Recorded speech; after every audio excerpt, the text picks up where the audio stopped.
Colorado's most powerful Democrats are trying to quash a rising progressive wing in their party. I'll explain how fewer than a half dozen people could be responsible for sending Lauren Boebert back to Congress. The VA hospital still isn't doing surgeries because of weird stuff on their equipment. And a federal investigation just revealed a year-long pause on heart surgeries there. It's been almost 70 years since an airliner went down in northern Colorado, and no memorial marks what happened. When we go and give material out to people, they're like, I don't know anything about this. That's sad. That may soon change. We'll learn about it tonight on Next. The bright light and dancing flames of the dumpster fire that is the Colorado Republican Party these days can distract from the fact that the Colorado Democratic Party is also dealing with internal division. Not the top-down, free-for-all brawl that the GOP plays out in public, but there is a real rift between the establishment Democrats who control Colorado and a far-left group of progressives who want more change more quickly. Politics guy Marshall Zellinger shows us how that's playing out in primaries this week.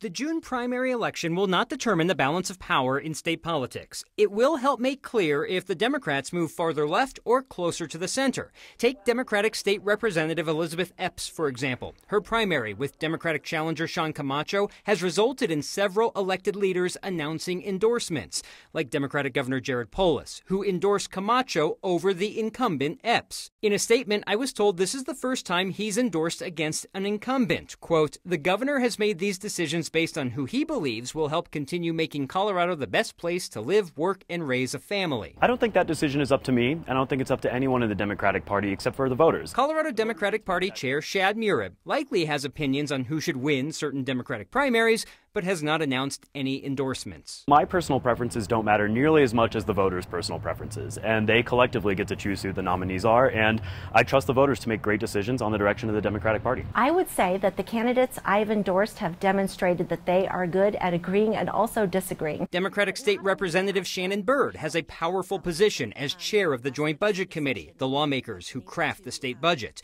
This weekend, she posted her endorsements on social media, including her support of Epps's opponent. Have you endorsed in contested state legislative Democratic primaries in the past? I have not. So how would Byrd feel if she had a contested primary and one of her colleagues said, vote for the other person? The way I hope I would see that is that it would be my job once I was elected to go get to know those legislators who didn't support me and show them why I am the best person for the job. As party chair, Murib will make the rounds tomorrow night to the Democratic parties for eventual winners and losers. If they win, we're excited to welcome them in the fold, and if someone isn't successful, I want to make sure that they still have a place in our movement.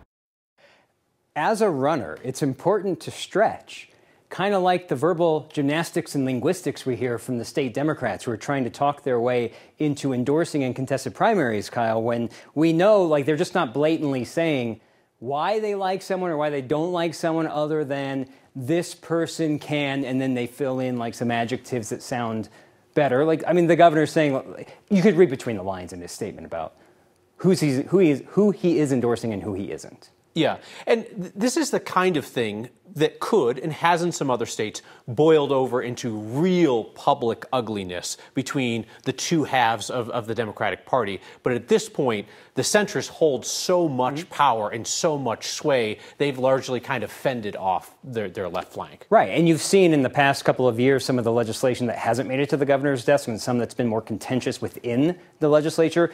Depending on who wins tomorrow for the primary, of course, there's still a general election, but many of these races will be decided tomorrow. That will guide, are things going to be easier? Are we going to have more debate that we're not used to internally? All right, Marshall Zellinger, thank you. Join Marshall, me, a bunch of other fine folks tomorrow night for live primary election results and our analysis of what could be, as Marshall just talked about, a defining night for the direction of Democrats in our state and Republicans as well. That's tomorrow, June 25th. I'll join you on air on Channel 20 and 9 News Plus as soon as the polls close, 7 o'clock, and we'll be with you through 10:30 that night. A Republican ballot initiative to ban gender-affirming care for minors in Colorado is not going to go before voters this November. The state Supreme Court rejected it on a technicality today. That initiative, filed by the Colorado GOP's Director of Special Initiatives, would have banned gender-affirming medical care for minors. It also would have opened doctors up to civil lawsuits and fines. The state title board approved it earlier this year, then reversed that decision after opponents said it was too broad. Folks behind the ballot measure took the case to the state Supreme Court. Justices dismissed their appeal today, argued that it wasn't filed quickly enough. The ballot measure's proponents say they will try again next election cycle, but before that point, the U.S. Supreme Court will consider the constitutionality of gender-affirming care bans in the fall. The most closely watched primary in Colorado on Tuesday night may not be particularly close. It appears Republican Congresswoman Lauren Boebert and her opponents all believe that she has a sizable lead in this race. The new safer seat she has moved to after nearly losing her last safe seat, it's the most Republican congressional district in Colorado, less than 20% Democrat. So highly likely the winner of this week's Republican primary will win the general election in the 4th congressional district. That represents Doug Coe, Loveland in the Eastern Plains. I'll be watching to see who exactly it is who sends Boebert back to Congress, assuming that happens. If she wins the primary comfortably with well more than 50% of the vote, then it's the Republican primary voters who have sent Boebert back to Congress. If she wins with well less than 50%, then it's really 5 people who are sending Boebert back to Congress. The 5 Republicans running against her who refuse to sit down and come up with one candidate who might win a one-on-one race. If there really is an anti-Boebert majority among primary voters and her opponents decide to split that majority amongst the 5 of them, then they have made the choice to re-elect her. I asked several of them about that on this program, and each said, well, it's the others who should drop out and let them be the one to take on Boebert head-to-head. Today's Republican leadership in Colorado is so diminished and splintered, there is no one figure who can get a bunch of Republicans in a room to sort these kind of things out. Now, some might call that a backroom deal, and they'd be right, and they happen all the time in politics, especially when there are 5 candidates who all want to defeat one candidate and they can do basic math. And I know they can do the math because they've said it would have been the smart thing to do if they wanted to beat Boebert. But they didn't. So we will wait to see those primary results, whether one of them can deliver what would be an astonishing upset, or whether the results prove that Boebert was unbeatable no matter what. Or the final tally may just show that 5 people decided to re-elect Lauren Boebert to Congress. Denver's voters will be asked to approve a sales tax increase this November to keep Denver Health afloat. The hospital is struggling with the cost of uncompensated care. This afternoon, City Council agreed to put that tax increase on the ballot. If it's approved by voters, this 0.34% sales tax increase would push Denver's sales tax over 9%. It would bring in up to $70 million annually. As a safety net hospital, Denver Health does not turn away patients, even if they can't pay. Just last year, the hospital lost $136 million treating uninsured patients. They figure about 10% of that number represented care for migrants. We're what we call a safety net. So we see every patient, regardless of their ability to pay. And with an increasing number of uninsured patients in particular, that creates financial strains for us. And we don't see that abating, quite frankly. It is going to continue. So this funding is a continuous funding source for Denver Health. Denver Health says if this tax increase fails and the hospital can't get more state or federal funding, they would consider cutting some services. It's been just more than a month since the Rocky Mountain Regional VA Medical Center in Aurora paused surgeries because of unknown residue on their equipment. A newly released federal investigation says that hospital also previously halted heart surgeries for nearly a year because of a staffing problem. The U.S. Department of Veterans Affairs released a report today detailing this surgical pause in 2022 and 2023. The report says the pause started after a number of nurse practitioners assigned to the cardiac intensive care unit left, and then things snowballed when several surgeons left or were fired.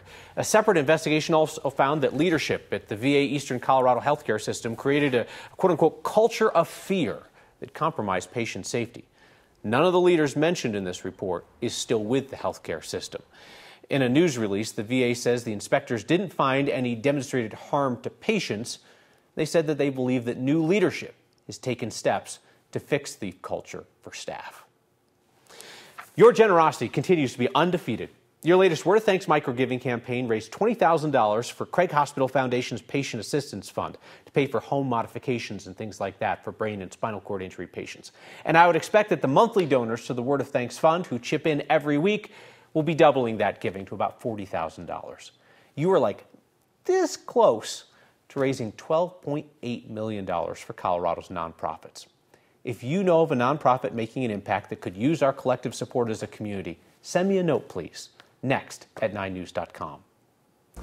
A small city has fired its police chief after several complaints and allegations of a rape of a teenager at his house while he slept upstairs. A couple RTD lines shut down today, and the people paid with your tax dollars definitely did not want to tell you why. It's such a tragedy, and I want these people to be remembered. 70 years ago, dozens of people died in a horrific plane crash in Colorado. There's a new push to honor those victims.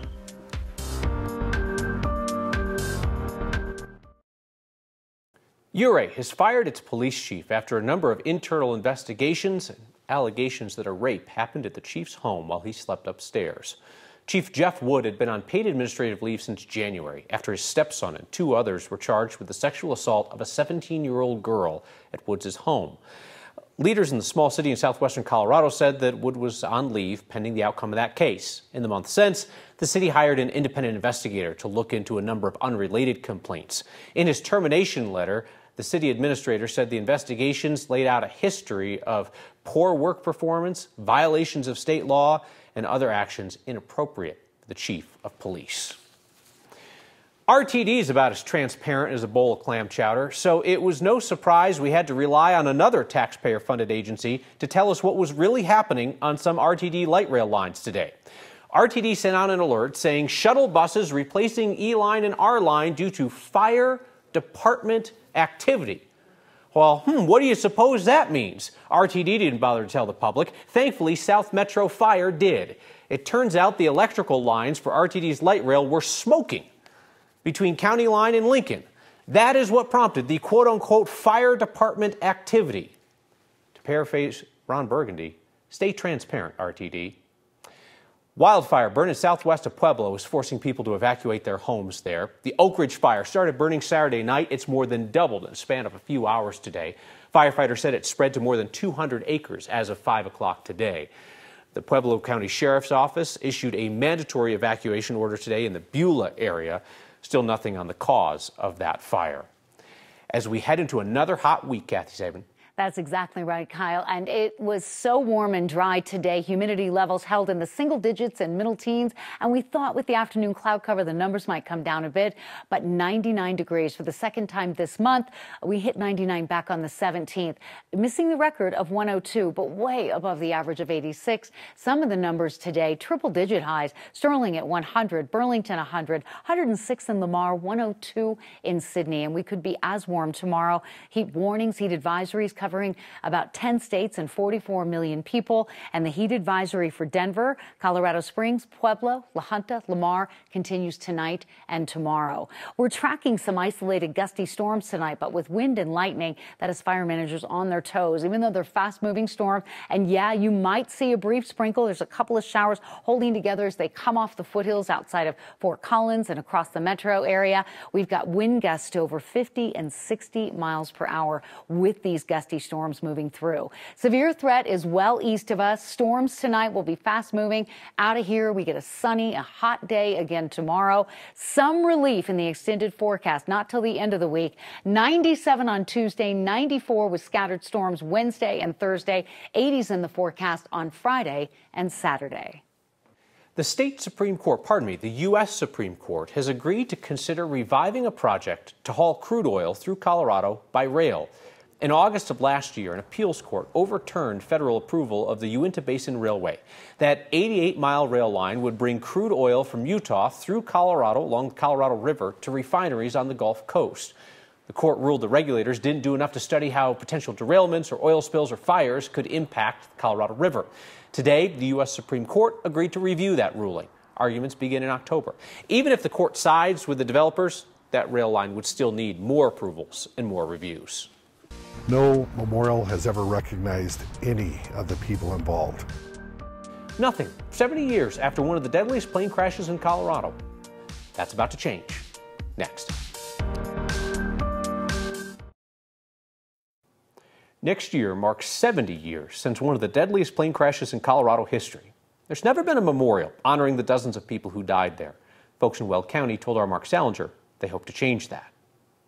Flight took off from Stapleton Field November 1st, 1955. Stapleton Airport looked different nearly 7 decades ago. It left from Stapleton and it flew 11 minutes before it went down. Yet Becky Tassone and Greg Raymer will always remember the former Denver airport as the spot United Flight 629 took off from. When we go and give material out to people, they're like, I don't know anything about this. That's sad. 44 people died when the plane crashed in a field in Weld County. A man stuck dynamite in his mother's suitcase and blew up the plane in a ploy to collect insurance money. It was the first time someone sabotaged an airplane in the United States and is still one of the deadliest plane crashes in Colorado history.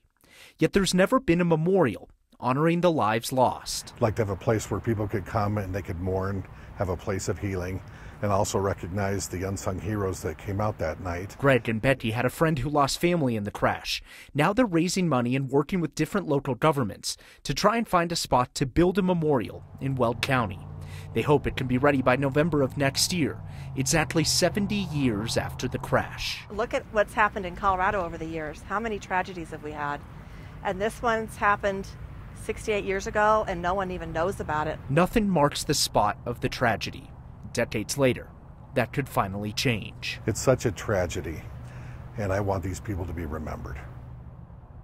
Truly is a wild story if you don't know about this plane crash. The man convicted of blowing up the plane stuck the sticks of dynamite into his mother's suitcase to collect $37,000 in insurance money. He was eventually convicted of murder and executed by the state, Kyle.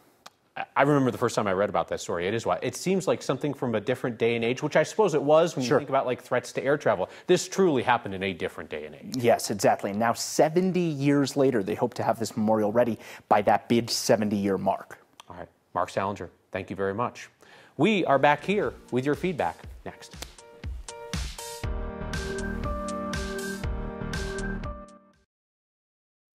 The most Colorado thing we saw today is nature so beautiful, looks like a painting.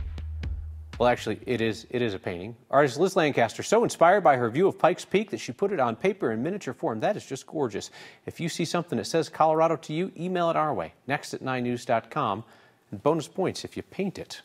Shelley says, what's your issue with RTD? Stop with the RTD bashing. It's very old already. Well, Shelley, you can decide for yourself whether you think that it is fair for the news to tell you that when RTD says the lines are down, use buses, and omits the fact that the issue was that their lines were smoking and that the fire department had to respond. I say that's news. You may feel differently. That's fine. Bill says you're showing your Democrat bias. Bill failed to provide an example. I wonder if it was our lead story tonight on the rift that's growing in the Colorado Democratic Party between left and lefter. I wonder if that's what he's complaining about.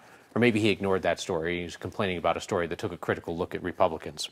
Ryan says, thank you for reporting on the VA hospital. As a veteran who uses this hospital for medical care, it is very important. Well, Ryan, I know thank you for your service only goes so far. How about this? How about the real thank you being a functional and competent medical health care system, which you earned through your service? Shirley says, I usually don't align with gender color coding, but that is a fabulous girl dad jacket. My kids don't watch the show, so they'll never see it, but thank you.